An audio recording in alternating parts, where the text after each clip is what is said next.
Next on the news, Catholic leaders mark the anniversary of the bombing of Hiroshima by sending messages of peace. Snow arrives in the Eternal City. Rome's oldest Marian shrine celebrates a centuries-old tradition. Plus, the disease is rare in and of itself, actually. Prayers for a Massachusetts mom as her newborn baby fights a rare virus brought on by a tick bite. I'm Katie Vasquez. Currents News starts right now.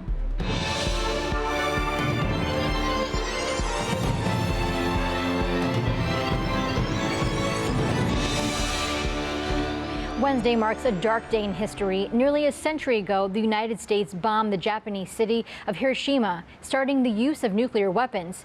On this grim anniversary, Catholic leaders are saying prayers for the remaining survivors of the attacks, while also sending a message of peace.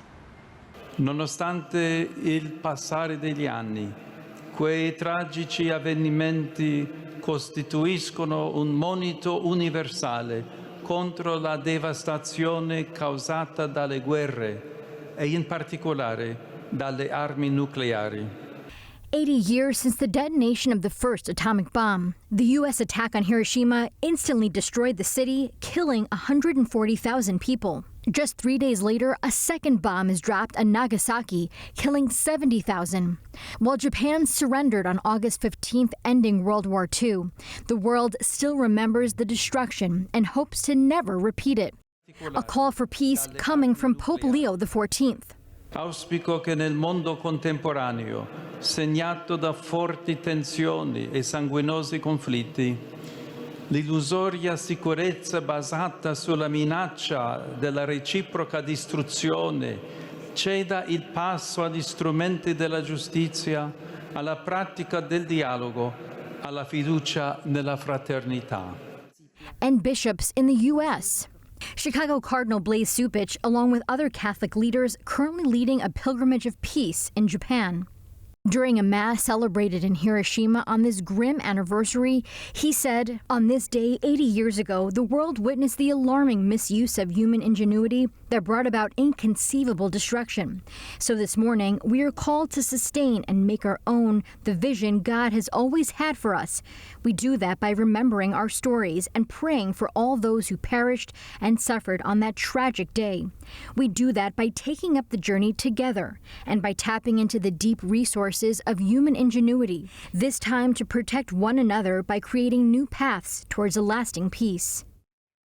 The U.S. Conference of Catholic Bishops also released a statement in honor of this grim anniversary, underscoring the importance of prayer and renewing efforts toward universal nuclear disarmament. For the first time, a New York cathedral bell will ring on the anniversary of the Nagasaki attack. The St. Kateri Institute, a lay apostolate in Massachusetts, raised $125,000 to build, transport, and install a replacement bell at the historical Immaculate Conception Cathedral there. It will ring out on August 9th with the old bell, which was recovered from the rubble, reinstalled, and has since been in use since 1959.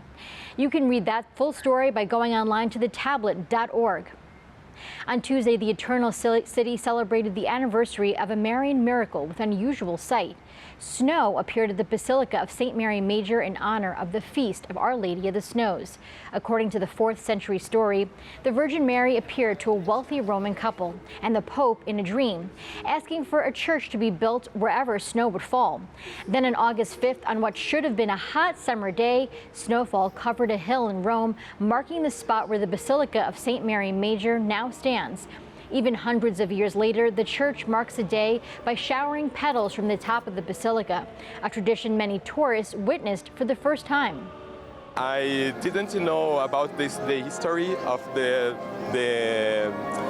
basilica, and I feeling something different because it's a history, a beautiful history about the basilica.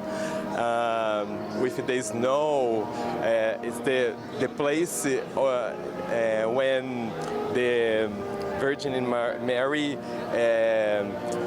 manifested The Basilica of St. Mary Major is considered to be the oldest Marian shrine in Rome.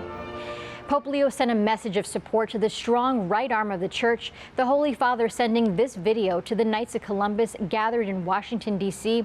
for the 143rd Supreme Convention, thanking them for their service to those in need. I commend your efforts to bring together men in your communities for prayer, formation, and fraternity, as well as the many charitable efforts of your local councils throughout the world. In particular, your generous service to vulnerable populations, including the unborn, pregnant mothers, children, those who are less fortunate, and those affected by the scourge of war, brings hope and healing to many and continues the noble legacy of your founder. The Knights of Columbus was started in 1882 by U.S. parish priest Father Michael McGivney. Right now, Pope Leo is very popular among Americans. According to a new poll by Gallup, the first American Holy Father is being viewed more favorably than 14 other global newsmakers, like U.S. President Donald Trump and Ukrainian President Volodymyr Zelensky. Pope Leo's score, 57%, matches a similar ratings by his predecessor, Pope Francis, after he assumed the role in 2013. Prayers going out tonight for a Massachusetts mom whose newborn baby daughter is fighting a rare illness. As Currents News' Jenna McDermott reports, she's using her pain to spread the word about the virus and the dangers of tick bites. In a post on Facebook, Tiffany Sisko writes, "I have to believe that there is a bigger plan at play, that this didn't happen to my sweet baby girl for no reason." The Massachusetts mom's 5-week-old daughter, Lily, was recently diagnosed with a suspected case of Powassan virus. The disease is rare in and of itself, actually. Just 57 cases nationwide last year and 24 so far this year. The incredibly rare virus is transmitted by deer ticks. It is not common for babies who don't walk to get tick-borne illnesses in general. This was really an unfortunate situation, obviously. Lily's family says she was likely bitten by a tick while they took a walk on this bike path in West Tisbury, a town in Martha's Vineyard where the family lives. Then Lily got a high fever and had to be flown to Mass General, where she experienced seizures this week. Known symptoms of Powassan virus include fever, headache, nausea, weakness, and in severe cases like Lily's, seizures and encephalitis or brain swelling.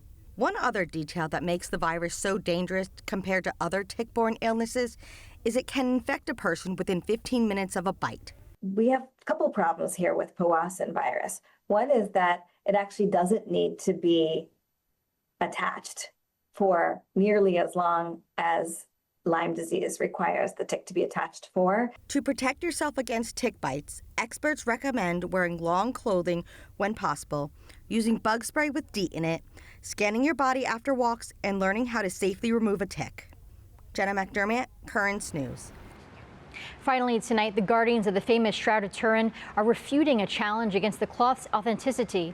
According to a recent article written by a Brazilian 3D artist, the depiction of Christ's body is more consistent with an artistic low-relief representation than a direct imprint of a human body. This supports claims that the shroud is a medieval work of art, something the International Center of Synodology, which studies the Shroud of Turin, says was disputed more than a century ago. They further said in a statement, "There is nothing new in this art conclusion of the article."